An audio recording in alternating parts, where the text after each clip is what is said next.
Hi, I'm Jim Armbruster, Vice President of Clean Team. I'm excited to have you on board and part of the team. Thanks for joining us today. Today we are going to go over the in-house training checklist. Please follow along with me as we go over the checklist, and please mark off each item as we go through it, following the video. At the end of the training checklist, you will sign off and turn this checklist into either your manager or one of the HR staff members here. After this video, you will have a good understanding of our company's expectations and our customers' expectations and have a good idea of what we are looking for. Again, I'm excited to have you on board and welcome to the team. I look forward to meeting you. Hi, let's get started with our chemicals. First chemical we're going to go over is our disinfectant. This is 802. I've got a nice rhyme for our disinfectant, and I'll try to make this video fun so you don't fall asleep. Our disinfectant is green, and my rhyme for this one is green is to clean. So again, our disinfectant is 802. A couple things to remember with our chemicals. Some of our chemicals come pre-mixed, ready to use out of the case, and some of our chemicals you have to pre-mix. 802, our disinfectant, you have to pre-mix when you're using it in a bottle.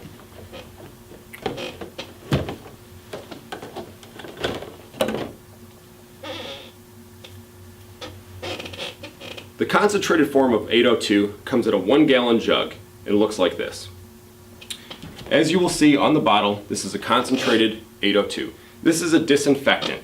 We want to use our 802, the green disinfectant, on anything that we want to clean, anything that we want to kill the germs and disinfect. So we want to use our 802 on things like sinks, lunch top tables, drinking fountains, toilets, partitions in the restrooms, sinks in the restrooms, anything that we want to disinfect.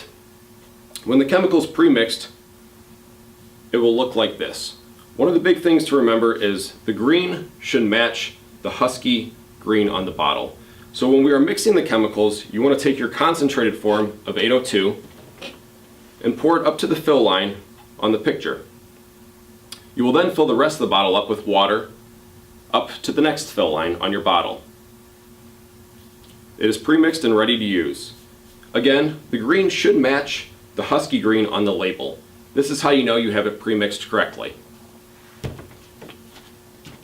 Again, 802 is used on our sinks, our lunch tables, again, anything that we want to disinfect and kill the germs.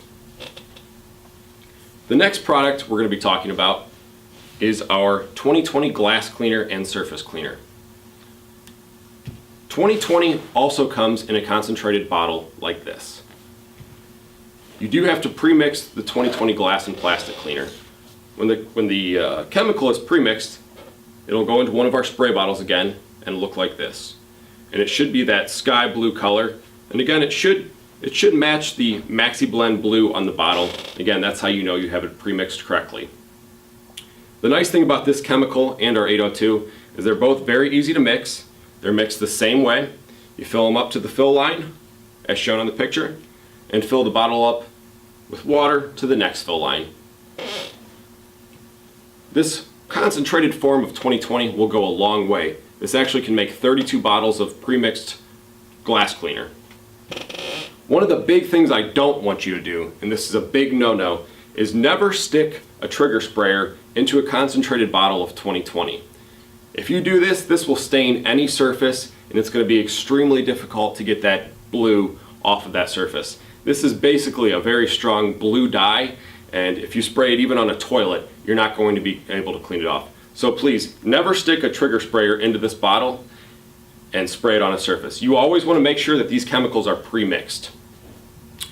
Now I know some of you are thinking, well, if I put enough concentrated chemical in the bottle, maybe I'll fill it a little bit higher and it will make it, a stronger chemical. Don't do that. We want to use the guidelines to pre-mix these bottles correctly, and then we'll have the safe chemicals that we need to use that are going to perform the job correctly. The 2020 glass and surface cleaner is used on our mirrors, our windows. It's a great polisher for conference tables, plastic surfaces, and wet dusting. Now the 2020 glass and plastic cleaner is not a disinfectant. So again, we do not want to use our 2020 glass and plastic cleaner on toilets, drinking fountains, because this is not a disinfectant. Now I do also have a fancy rhyme for our 2020 glass and plastic cleaner. So we had green is to clean, and now we have blue is to see through. So I hope this rhyme can help you remember. Again, we have green is to clean, and blue is to see through. The next chemical we are going to talk about is our EnviroBlend bowl cleaner.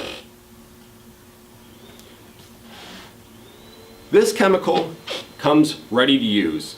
It comes right out of the case and it is ready to use. It says EnviroBlend non-acid multi-purpose cleaner. This is a non-acid bowl cleaner, so you don't have to worry about getting it on your hands or causing any chemical burns. It is a non-acid bowl cleaner.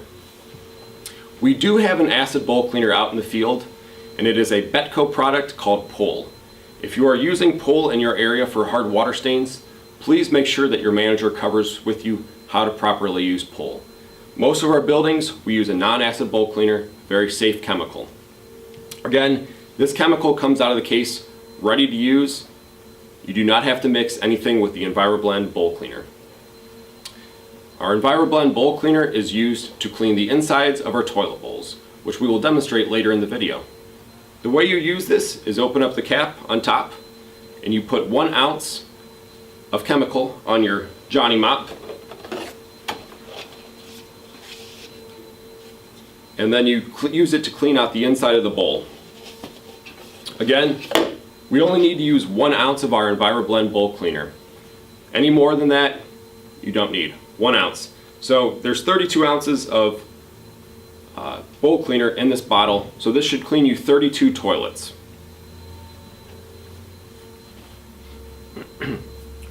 Next, let's talk about mopping and what chemical we're going to use for mopping.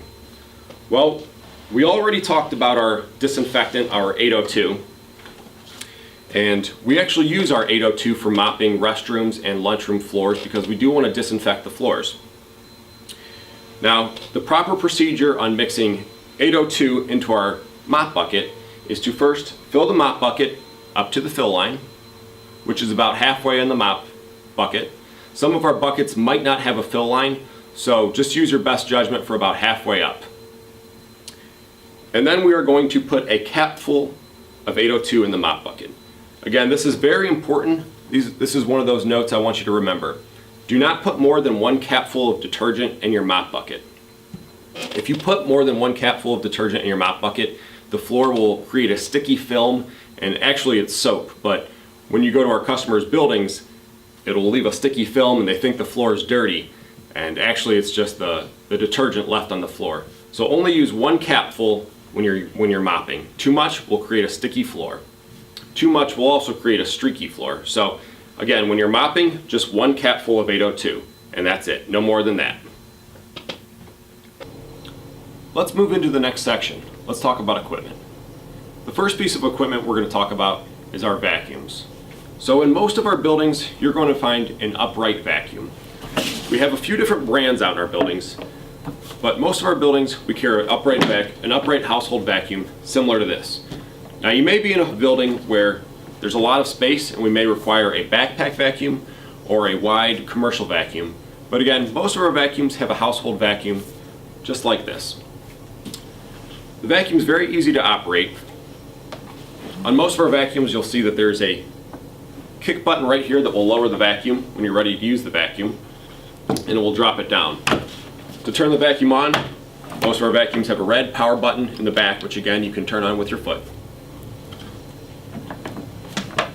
One important thing to remember with our vacuums is there's also a dial on the front of all of our vacuums that will determine how high and how low the brush is on the vacuums.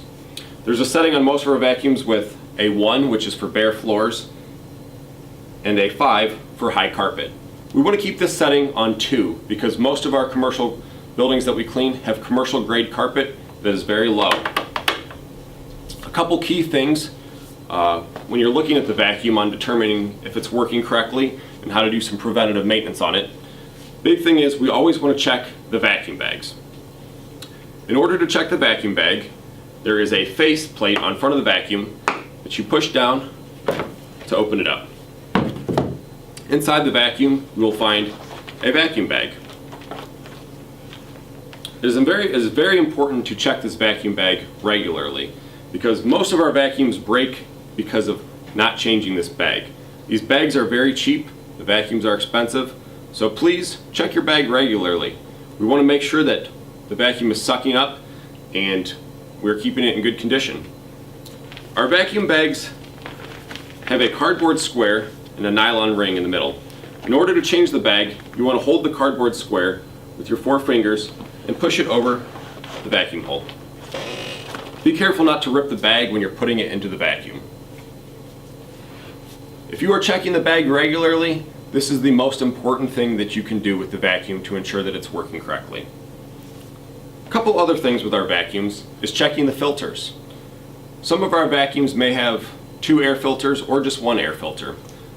All the vacuums typically have an air filter right at the bottom of the vacuum. It is very easy to remove and check to make sure it's clean. Check this regularly when you're checking your vacuum bag. If there is any lint or hair, it is very easy to remove it with your fingers or kick it over a garbage to remove all the debris. You want to make sure that their air filter is clean so the vacuum is sucking the way it should be. A couple other things to make note on in the vacuum is checking the beater bar. You'll find the beater bar at the bottom of the vacuum where the brush is. If the beater bar is tied up with strings or hair or a loose carpet, your brush is not going to move. So you want to check the beater bar regularly to make sure that it's not tied up. If it is, you can call your manager to take the faceplate off with a Phillips head screwdriver and remove the beater bar and cut the strings off to ensure that it is working properly. Another big item on vacuum maintenance is please do not run over staples, paper clips, pennies, anything large and metal that's going to destroy the vacuum. All of our vacuums have an electric motor and they will be destroyed if you are vacuuming up paper clips, staples. So please take the time to reach down and pick those up with your hand and toss them in the garbage. Do not vacuum them up with the vacuum because the vacuum will break eventually. A couple other tips for the vacuum. There is also an attachment on the back of the vacuum with a hose. The hose is easily removed by pulling up on the hose. It is great to use this hose when you are doing your detail vacuuming work underneath the tables, hitting your baseboards. It's a very easy tool to get into tight places around cords, computer cords, underneath desks, underneath chairs. And typically in most of our buildings we are doing a detail vacuum 1 time per week. Another very important item on the vacuum is the vacuum cord itself. We always want to make sure the vacuum cord is wound up tight like this. One thing I hate is when I go into our customers' buildings and I see our vacuum in a corner and the cord is thrown over the vacuum like someone didn't care about it and they didn't even take the time to put it away. When our customers walk into the building and they see this, they ask, what is Clean Team doing? Wow, they don't even care about their equipment. They must not care about my building. This gives a bad impression and it looks very bad on us. So please, at the end of your shift, take the 30 seconds it takes to wind up the vacuum cord to make sure it looks good. The other item is, if we're throwing our vacuum cord in the room, it's probably going to get beat up and eventually we're going to have an exposed wire. And I want to keep everyone safe, so please wind up the vacuum cord the way you're supposed to, and it will ensure the vacuum's working correctly and also make sure that the vacuum looks presentable when our customers walk in. Another note on making sure that our equipment looks presentable is wiping the equipment down after uses. If you're vacuuming regularly, you're going to acquire some dust on the front of the vacuum, on the base, and take time after the end of your shift to wipe down the vacuum and make sure it looks presentable for our customer's building. Let's talk about dispenser units. In each of our customers' restrooms and lunchrooms, there are typically dispenser units in those restrooms and lunchrooms. In a restroom, you'll find a dispenser for toilet paper, paper towels, and soap. These items are very important and I cannot stress them enough. Please check these items the first thing you do when you walk into the restroom and lunchrooms. When a customer runs out of paper towels or toilet paper, they are very upset and we will be getting a call in the morning. I can guarantee that. So please, if there's one thing I need you to remember, check the dispenser units first thing when you walk into the restroom and break room, and then double check yourself before you leave. All dispensers are different, but most of them are very simple to use. We typically carry a Deb soap dispenser on our keyring and a Tombstone dispenser on our keyring. These two dispenser keys will get us into most of our dispensers. Some of our dispensers do not require keys. Some of the dispensers may have a push button on the top of the dispenser or the bottom of the dispenser. If you're not familiar with the dispenser in your particular building, please ask your manager how to use it, and they will be more than happy to assist. Next, we're going to be talking about our mop buckets. So on site, you will either have a flat mop or a mop bucket. In most of our buildings, we use a mop bucket like this. Our mop buckets have a side wringer to wring out the mop and the actual bucket itself. The wringer does detach from the bucket and it can be placed back on. Our mop sticks use a jaws locking mechanism, which if you turn to the left, the jaws will open on the mop head, and if you turn to the right, the jaws will tighten on the mop head. So if you need to change out your mop head, you simply turn the stick to the left and turn it to the right to tighten. When you are done with your mop bucket, we always want to make sure that we rinse the dirty water out of the mop bucket into the slop sink.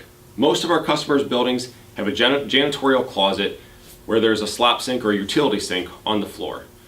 This is where we want to store our mop bucket, inside the sink, and we want to make sure that the mop bucket is empty first before we do that. We also want to make sure our mop head is wrung out and clean before we put it back. One of the big things I don't want you to do is to leave the mop head inside of the mop bucket. If you leave the mop head inside of the mop bucket wet, when you walk in the next morning, the whole entire janitorial closet is going to smell extremely musty. So we either want to hang up the mop stick above the utility sink if there's a clip for it, or drape it over the wringer. This allows the mop head to air out throughout the night and be ready for the next use tomorrow. A couple other really important things about the mop bucket. When you're moving the mop bucket around, you always want to make sure that you have one hand on the wringer and one hand on the mop stick.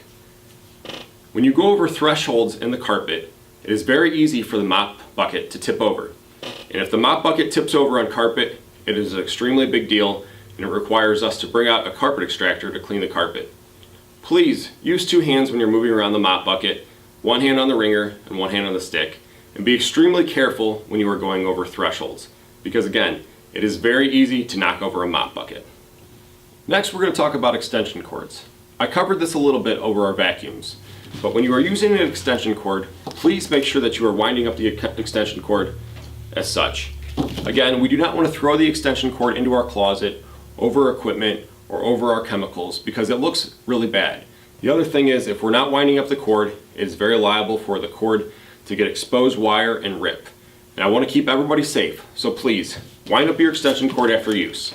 And if you do have an exposed wire in your extension cord, do not use the extension cord. Please call your manager immediately and request a new extension cord. A couple big items with the extension cord is we want to make sure that we're always using the prong when we go to plug the extension cord into the wall and unplug it. Don't play cowboy and lasso the cord back and try to knock it out of the wall. This is extremely bad because number one, we're probably going to screw up our extension cord, and number two, if we mess up the customer's outlet, they're going to be very upset and we're going to have to pay for it. So please take the extra minute to walk over to the wall and pull the extension cord out by the actual plastic. Let's move on to safety. Your safety is extremely important to Clean Team. I want to keep everybody safe out in the workforce. A couple key items to keep yourself safe is number one, locking yourself in the building after you arrive. So when you get to the building, most likely you're going to either have a key fob or a physical key.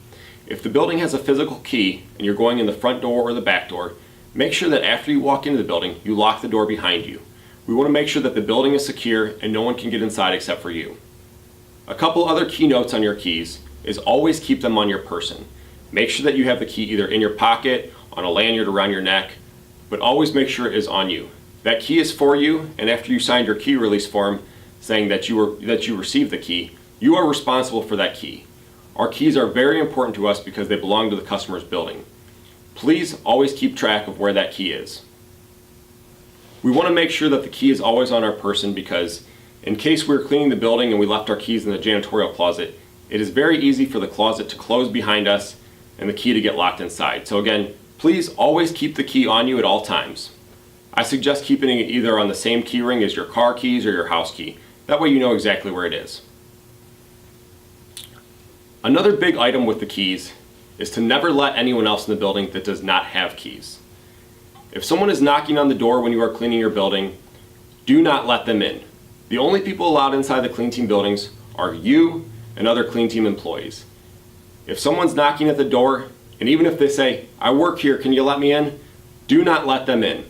Even if they did honestly leave their wallet behind at their office, or they left their computer behind, or even if you've seen them before, maybe you've been at the building for a year and you know it's the plant manager or supervisor in the building, and you've met them, we still do not let them in the building.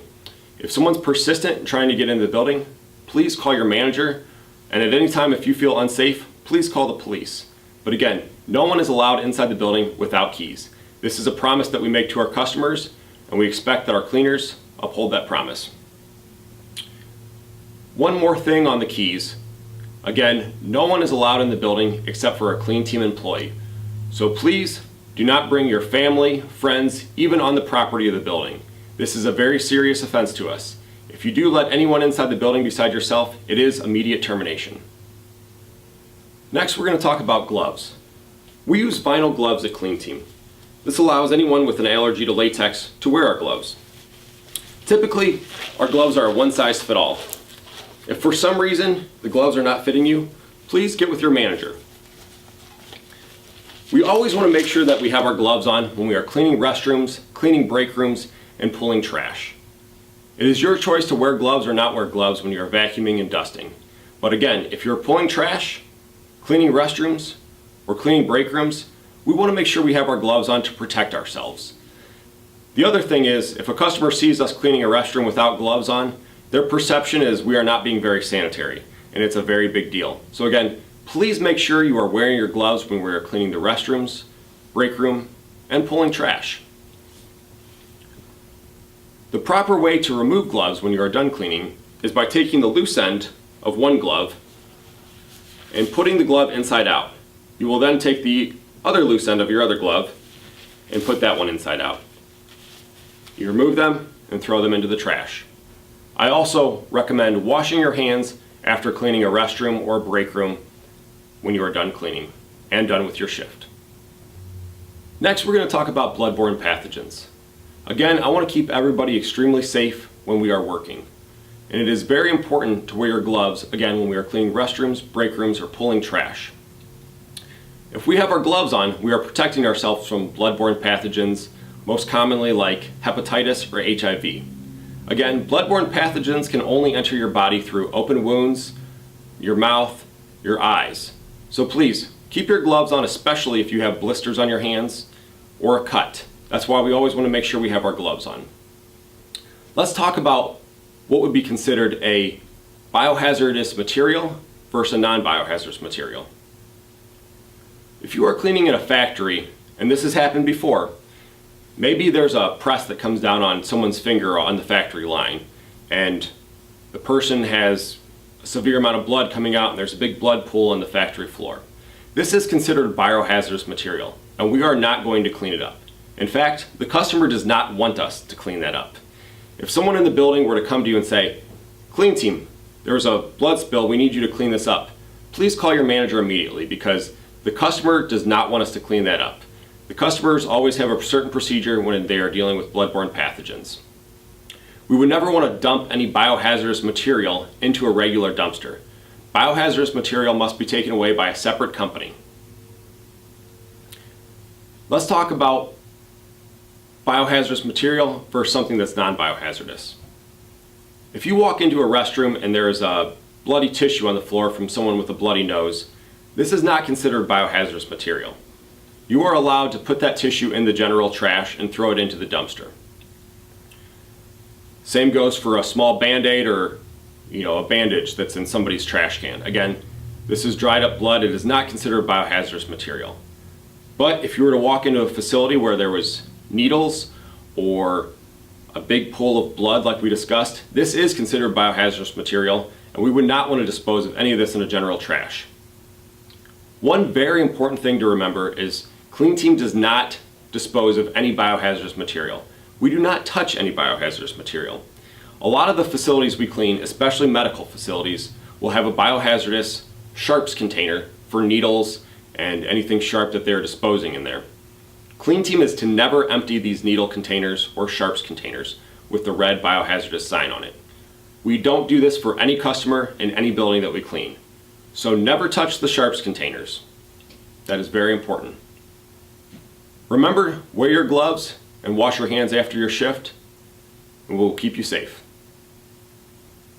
Let's talk about wet floor signs. Wet floor signs are extremely important in a customer's building. Whenever we are going to wet mop with a regular mop or a flat mop, we need to make sure that we have a wet floor sign visible to all entryways in the facility. Even if you are alone in the building and you do not think that anyone else is working, we still want to put up our wet floor signs to be safe, because sometimes there are people still working in the building that we are not aware of. Please, always put up a wet floor sign whenever you are mopping, and do not remove the wet floor sign until the floor is dry. In all of our customers' buildings, you will find an SDS folder, a safety data sheet folder, in all of our customers' buildings. This will be located inside the janitorial closet. If for some reason you cannot find your SDS folder, please contact your manager immediately so that they can bring one out. Inside the SDS folder, you will find the chemicals that we use.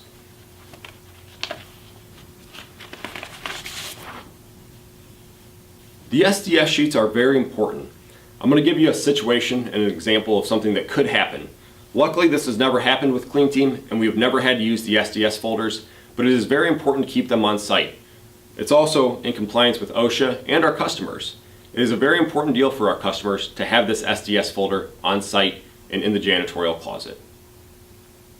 My classic example of why an SDS is important is, let's imagine a kid walked into their office with their dad one day and stumbled into our janitorial closet and saw our window cleaner, our glass and window cleaner. And the kid thought it was Gatorade and decided to drink some of it. Well, obviously, that's not okay, and they're going to have to call the paramedics. When the paramedics are on their way, they're probably going to ask the person with the child, can you please read off the SDS sheet on the window and glass cleaner? Can you tell me what line 3 says? Can you tell me what line 4 says? This allows the paramedics to research what is in that chemical and how to treat that individual. Again, this is very important to keep inside our closets and updated at all times. If this is not in your closet, please contact your manager immediately.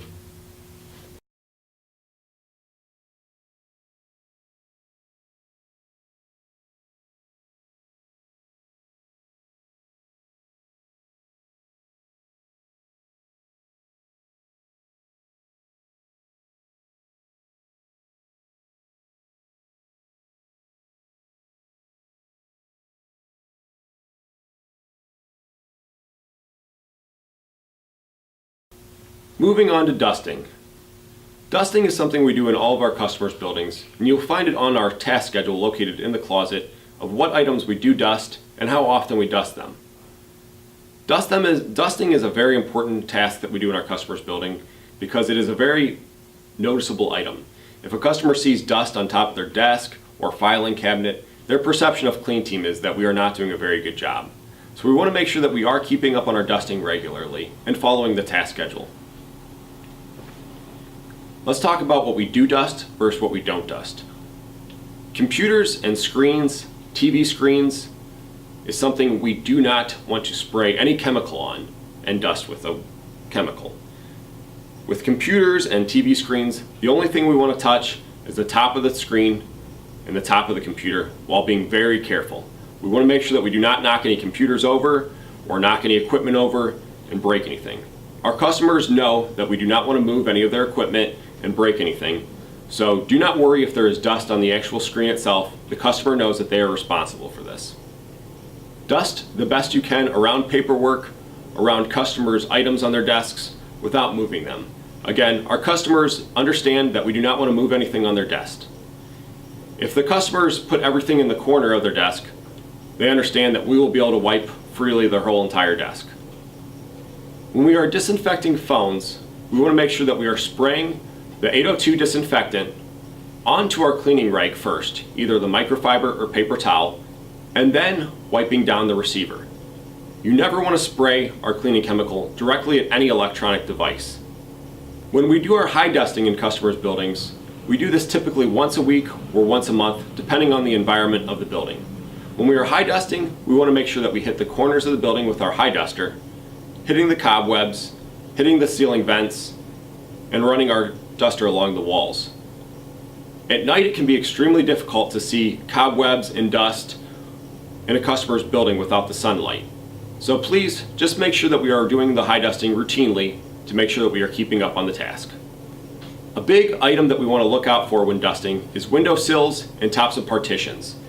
Horizontal surfaces get much dustier than any vertical surfaces. Window ledges and sills is also a great place where bugs like to go.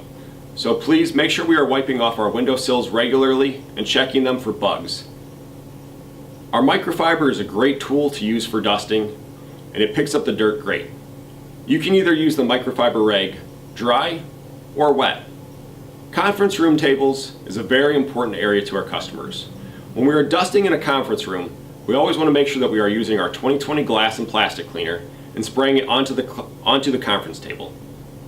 Let the 2020 glass cleaner sit for a few seconds before wiping it up with a microfiber towel. We always want to use a microfiber when cleaning a conference room table because this will eliminate the fingerprints on the table and create a nice shine. Another tip when we are dusting inside a customer's building is to always push their chairs back in, especially in conference rooms, to make the room look clean and tidy. Mopping. So again, before we even begin to mop a floor, we always want to make sure that we have our wet floor signs out and visible to everyone in the building. We really want to make sure that no one accidentally slips on our wet floor, so please make sure our wet floor signs are out and visible to the customer's building. Before we begin mopping, we either have to sweep the floor or use a dust mop. When using a dust mop and sweeping the floor, we always want to make sure that we get the whole floor before we begin mopping. If you forget this step and skip over this and go right to mopping the floor, you're going to be mopping up a big mess, and the floor is actually going to look worse than when you started because the dirt's going to rub into the floor and it's not going to look good. So again, please, before you mop the floor, always dust mop or use a broom. If you're doing a large area floor, remember to use a dust mop. It is okay to kick the dust mop dirt up onto a rug or a mat, but please do not kick the dirt up onto the customer's carpet. If you do this, the carpet will get destroyed over time. If you are kicking it up on a mat, that is perfectly fine to vacuum up the dust and debris afterwards. Changing out the dust mop head is easy. You use the clip on the dust mop and clip it back on. When you are changing the dust mop head, just undo the buttons and remove the dust mop. Check the dust mop regularly. If the dust mop is black, then it's time to change it and put a new one on. We do launder our dust mops, so when the dust mop is ready to be laundered, please put it in your bag in your closet for dirty laundry. Your manager will pick up this bag when they come to your building and return the bag with clean laundry. Please remember to let your manager know that you have dirty laundry or need new laundry. When it is time to wet mop the floor, after we have dusted it or swept it, we want to make sure that we have our mop bucket on the hard surface floor itself. We want to make sure that our mop bucket is on the hard surface floor and not carpet. This is very important because when we put the mop head into the wringer, it is very easy for water, especially dirty water after we've used it, to leak out of the back of the wringer, no matter how careful you are, and get onto the floor. So it is very important that we want to make sure that the mop bucket remains on a hard surface floor when mopping because we want to protect our customer's carpet. After you have wrung the mop head out thoroughly, it is time to mop. And remember, we do not want our mop head soaking wet. We want to wring it out thoroughly several times so it is just damp. If the mop head is extremely wet, the floor is going to streak badly and look extremely bad when it dries. So please, remember, just a damp mop head is all we need. So when you dip the mop head into the bucket, put it into the wringer and wring it out several times. When it is time to mop the floor, we want to start with the outline of the floor. This does a couple things when you start with the outline. Number one, you are cleaning the baseboards immediately. Number two, when you go back to clean the area next to the baseboard, you have enough clearance to mop without hitting the wall. We always want to mop in a figure-8 pattern and walk ourselves out of the room. You do not want to move the mop head back and forth like they do on the movies or the shows, because this is just circulating the dirt on the floor. Again, we want to use a figure-8 pattern and mop ourselves out of the room so that we do not get our footprints into the wet floor. When the mop head gets dirty, you can flip the mop over and use the other side. If you are doing a large area, you may have to put your mop head into the mop bucket several times to rinse the water. You know it is time to change the mop water when the water is dirty and you cannot see the bottom of the bucket. You may have to rinse your mop water out several times in buildings such as factories or large office buildings where there's several hundred people working.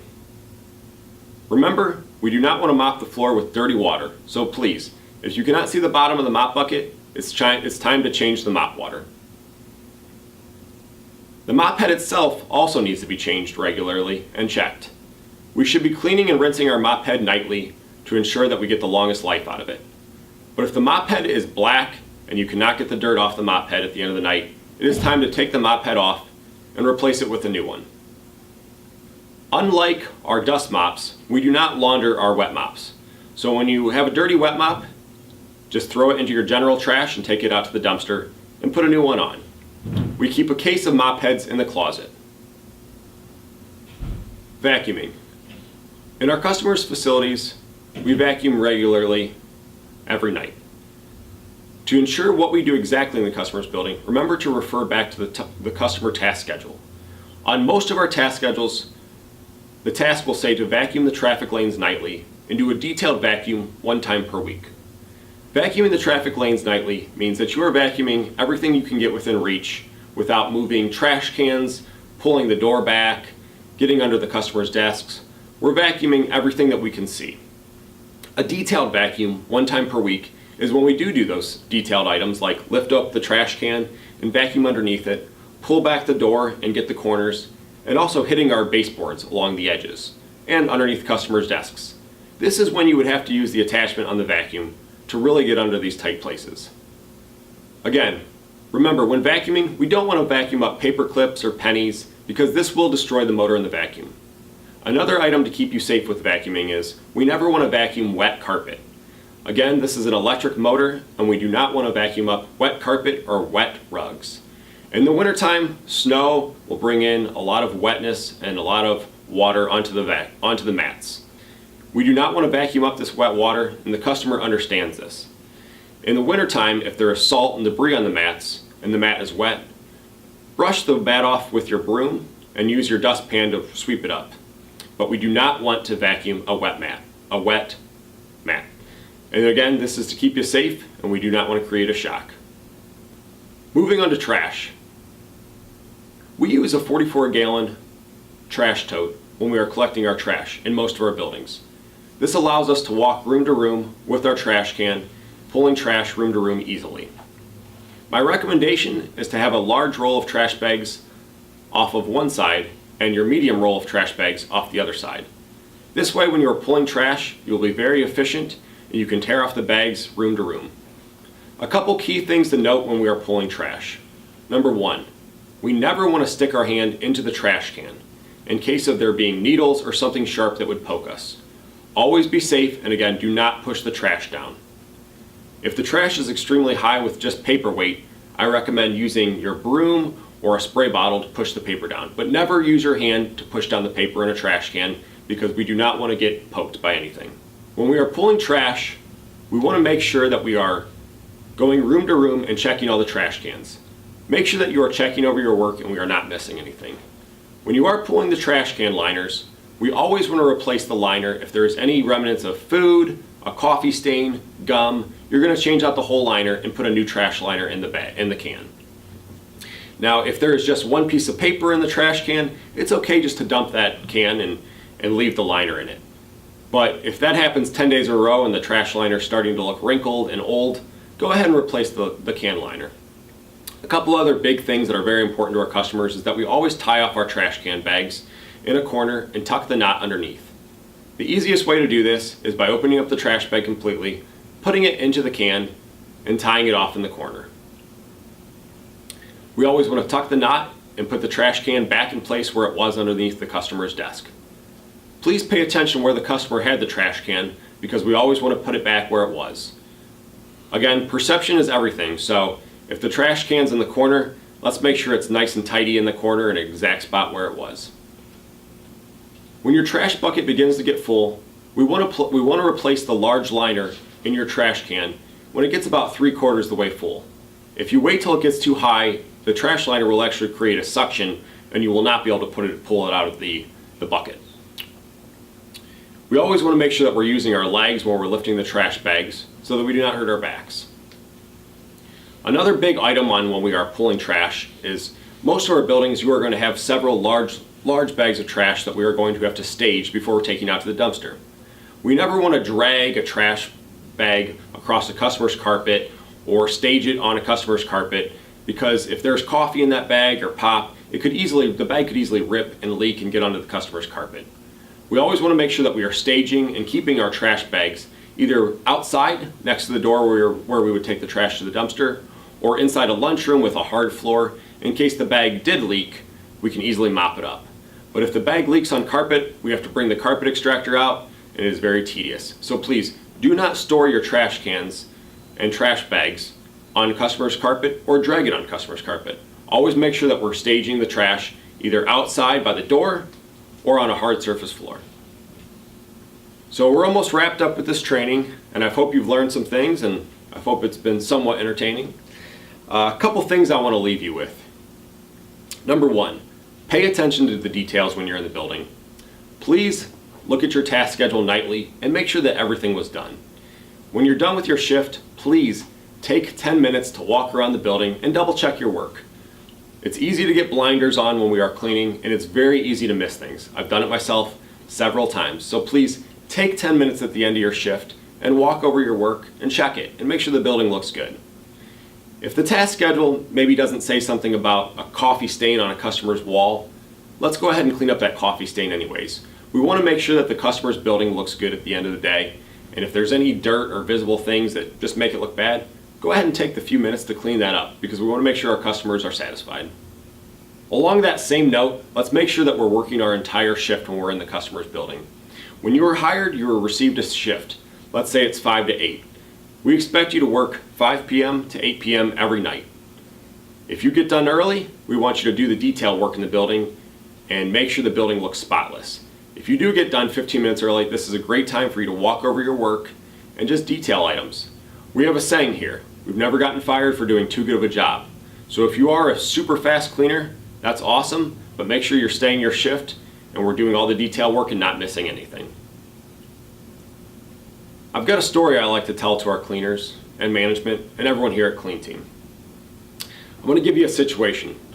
Let's say that after your work tonight, let's say you're starting work tonight, and after your shift you're done, you're hungry and you're ready to go get dinner, and you go through McDonald's drive-thru and you order a double cheeseburger, a large fry, and a Dr. Pepper. And you take it home and you pull out your dinner, and you've got your double cheeseburger, your large fry, it looks great, your Dr. Pepper, everything looks great. And you go and take a bite of your double cheeseburger and whoops, you notice there's no cheese on that double cheeseburger. How does it make you feel? Makes most people pretty upset, feel cheated. They paid for that cheese, they paid that 25 cents for that cheese, they expected to get that cheese. That's a small detail item. Our customers expect the same exact thing. Our work is tedious, and it can be difficult, but make sure every night we are doing everything that the customer expects. That's why I want you to review your task schedule every night and make sure that everything we are supposed to do gets done. If we didn't pull the trash, the customer comes in the next day and says, well gosh, Clean Team, they cleaned our restrooms, they dusted, they vacuumed, but they forgot to pull our trash. We feel cheated, we feel robbed, we're paying for our trash to get pulled, we want that trash service. Just like when we go to McDonald's, we expect to get our cheese on our cheeseburger. So please, pay attention to the customer's building and take pride in your work, because our customers do appreciate what you're doing and we appreciate what you're doing as well. On the back of your shirt, you'll notice that it says smile with a big smiley face on it. This is very important to our company, and this is our culture. We want to smile when we walk into the customer's building, and we want to smile when we leave. Again, our work is a lot of perception. If we walk into our customers' buildings and we have a grumpy face on and we're mean and we don't say hi to anybody and we're very distant, the customer is upset and they don't like to see that. Our customers want friendly people in our buildings, and we want to work with friendly people. We want to have positive people around us, and we want to be positive. So please, when you walk into your customer's building, put a smile on your face, and before you leave, make sure you still have that smile on your face. It is very important for everyone that you are working with. So what does SMILE stand for? Well, the S stands for service. We are here to serve our customers. This is what we do day in and day out. We serve our customers, and this is extremely important to us. And it's very important that you take pride in your work and take this to heart. We're motivated. Guys, this is something we do every day. We're pulling the same trash cans every single day. We're cleaning the same restrooms every day. And it is an important thing for our customers. This is keeping our customers' buildings clean, sanitary, and keeping our customers healthy. This is extremely important, and you have to be motivated to do this every day. You can't get lax and forget to do these things just because you've had a long day. So please, again, I can't stress enough, before you leave, double check that task schedule and make sure that everything was completed. Integrity. We are all about integrity here at Clean Team, and we always want to do the right thing. So I'm going to give you an example of something that can happen in your building. Let's say you're in your building and you knock over a customer's picture frame, or you accidentally knock over their computer when dusting. It's not the end of the world. You're not going to be in trouble. Please call your manager immediately so you can report this. This is very, very important to our customers that we report this right away. Our customers not going to be upset as long as we let them know right away, and we're going to take care of it for them, and you're not going to be in trouble. But please be careful when you are cleaning, and please have integrity to do the right thing in the customer's building at all times. Next is loyalty. I want to keep you here forever, and we want our customers forever. We want loyal employees and loyal customers. The customers with our company, most of them have been with us for several years, and we've created a strong partnership with those people. And we want to keep a strong partnership with our employees as well. So please, we want to make sure that you're happy working here.